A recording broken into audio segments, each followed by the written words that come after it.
প্রথম কথা, একজন কাশ্মীরি জঙ্গি, সে কাশ্মীর থেকে পশ্চিমবাংলা অবধি এলো, সে যেই ফ্রি এসকেপ রুট পেল, সেটা কাদের ব্যর্থতা? কাশ্মীর থেকে সে নিশ্চয়ই লাভ দিয়ে আসেনি, সে এয়ারপোর্ট হয়ে এসছে। তাহলে এয়ারপোর্ট অথরিটি অফ ইন্ডিয়া তারা কি করছিল? অমিত শাহ স্বরাষ্ট্রমন্ত্রক কি করছিল? কাশ্মীর থেকে তাকে আসতে গেলে তাকে হরিয়ানা হয়ে, উত্তরপ্রদেশ হয়ে, বিহার হয়ে আসতে হবে পশ্চিমবাংলায় ঢুকতে গেলে, তাই তো? দিল্লি হয়ে আসতে হবে, দিল্লি পুলিশ অমিত শাহ, হরিয়ানায় বিজেপির সরকার, উত্তরপ্রদেশে বিজেপির যোগীরাজ চলছে, বিহারে বিজেপির অলিখিত জোট শরিকের সরকার চলছে। তো তাহলে যারা হরিয়ানা, দিল্লি পুলিশ, উত্তরপ্রদেশ পুলিশ, বিহার পুলিশকে টপকে আসছে এবং দেখা যাচ্ছে পশ্চিমবঙ্গে ঢোকার পর ধরা পড়ছে, তাহলে সাফল্যটা কার? তার মানে পশ্চিমবঙ্গ সরকারের পুলিশ ইন্টেলিজেন্স নেটওয়ার্ক সেই সাফল্য অর্জন করতে পেরেছে, যে তাদের কাছে যে নেটওয়ার্কে খবর থাকে সেটা বিহার পুলিশের কাছে থাকছে না, উত্তরপ্রদেশ পুলিশের কাছে থাকছে না, দিল্লি পুলিশ অমিত শাহ পুলিশের কাছে থাকছে না, বা হরিয়ানায় বিজেপির পুলিশের কাছে থাকছে না। কাশ্মীরি জঙ্গি কাশ্মীরে নাশকতার দায়ে অভিযুক্ত, সে এতগুলো রাজ্য দিয়ে ট্রাভেল করতে করতে এলো, তাকে বিজেপি সরকারের পুলিশ ধরতে পারে না।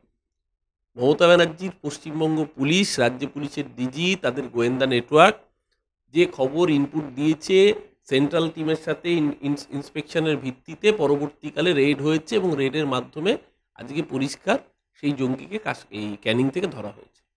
এর আগে আমরা দেখেছি রামেশ্বরম ক্যাফে ব্লাস্ট বেঙ্গালুরুতে বিজেপির যুব মোর্চার নেতা অভিযুক্ত ছিল, কাঁথি থেকে ধরা পড়েছিল। তো বেঙ্গালুরুতে করে নাশকতা করে কাঁথিতে এসে লুকিয়েছিল। কাঁথি কাদের প্রপার্টি? কারা দাবি করে যে কাঁথির বেতাজ বাচ্চা কারা? তাহলে কি তারা কোনো শেল্টার দিয়েছিল? আজকে তো এই প্রশ্নগুলো সামনে ওঠার প্রয়োজন। কাশ্মীরি জঙ্গি যদি ক্যানিংয়ে এসে লুকিয়ে থাকে আর কলকাতা পুলিশের, পশ্চিমবঙ্গ পুলিশের সহযোগিতায় সেই জঙ্গি ধরা পড়ে থাকে, তাহলে এর কৃতিত্ব মমতা ব্যানার্জির। আর অপদার্থতার দায় উত্তরপ্রদেশ, বিহার, দিল্লিতে যারা ক্ষমতায় রয়েছে, যে বিজেপি, সেই বিজেপির অপদার্থ পুলিশ কর্মণ্য প্রশাসন।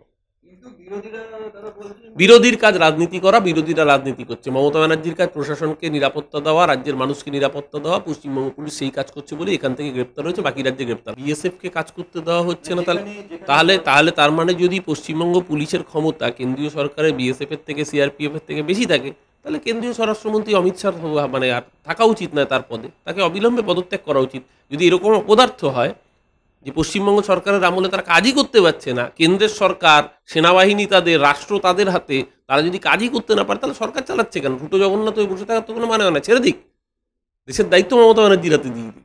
অর্জুন সিং যে নিজে জিহাদি, ও তো নিজে জিহাদি, ও তো ভাটপাড়ায় বোমা তৈরি কারিগর, বোমা শিল্পের জনক অর্জুন সিং।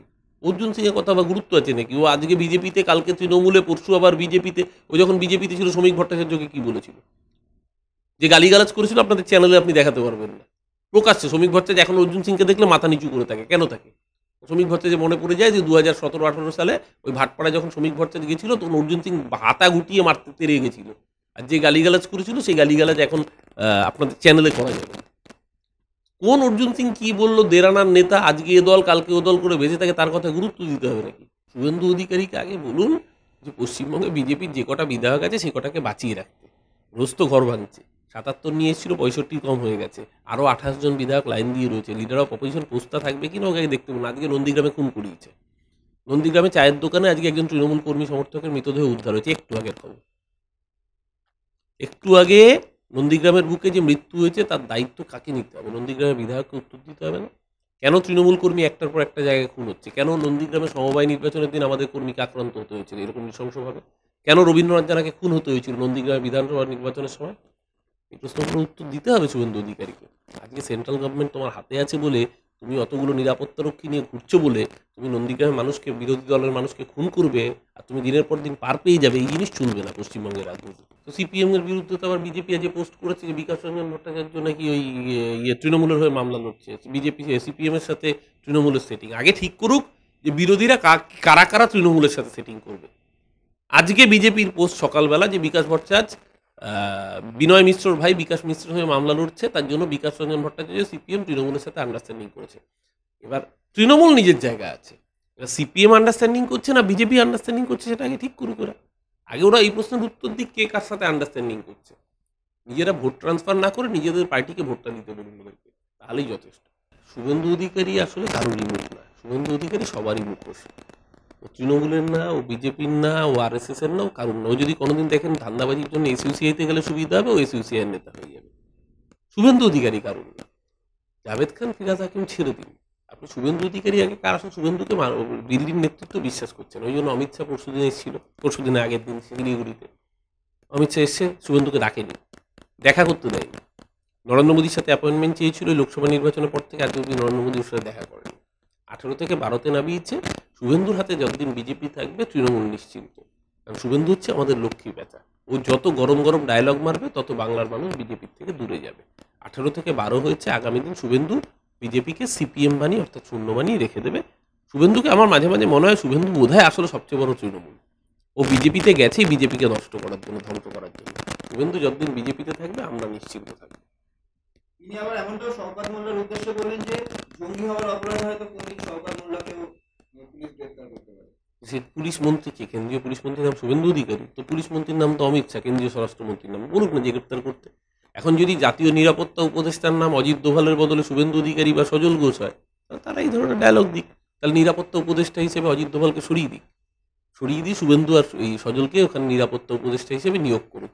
তারপরে সে গরম গরম বাতেলা রাজনীতি, ওকে বাতেলা দিয়ে টিকে থাকতে হচ্ছে। ও যা যা বাতেলা দিয়ে, আজকে ধরুন ডিসেম্বর মাসের 26 তারিখ শেষে এসে গেছেন 2024, 2022-এর ডিসেম্বর থেকে হুমকি দিয়েছিল ডিসেম্বরের অত তারিখে এই হবে, এই ধামাকা হবে, সরকার পড়ে যাবে। মনে আছে তো আপনাদের?